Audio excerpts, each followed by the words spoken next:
no point knives. Let's have a bit more Marvin Brown.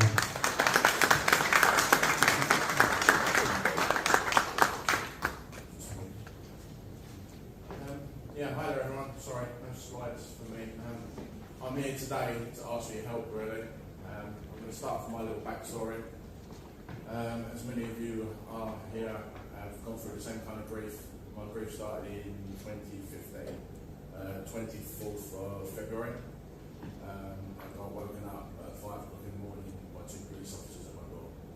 So my mum was stabbed 14 times and it was by my father.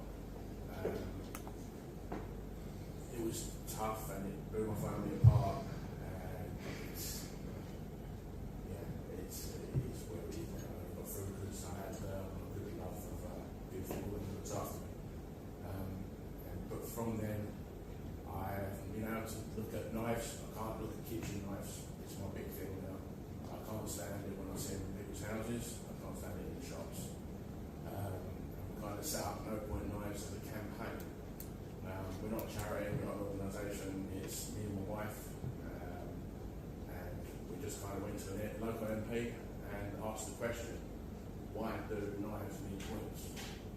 I haven't found anyone that's told me why yet, so I believe it's something about gutting fish, but how many people do that? So since then I've campaigned to get these out of people's homes and out of shops.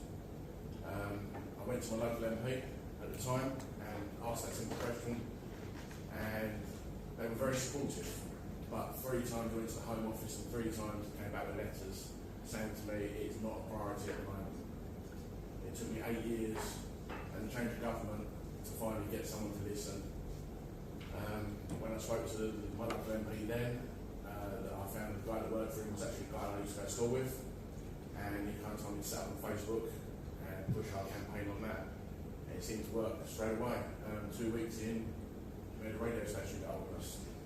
From the radio station, then we've got in touch with other people that were on the same radio station. So Patrick Green at Ben Kinsella, for example, and my local Kent Constabulary, they got in touch with me and I've been working with them ever since. The reason I'm here to ask you guys for help is if you can help me on social media, please. I would like you all to follow me as best you can, please. I have 2 parts of what we do. One, we go into people's homes, we ask people to surrender their knives. So we go in, we have the knife tubes that are supplied by Kent Police, we go into people's homes, we get them to fill out a consent form, and then we take their surrendered knives and then we replace them with viners, round-ended knives. And it seems to be going crazy at the moment. We've taken 110 knives off the streets, off the homes, should I say, and we've supplied 138 spinners knives.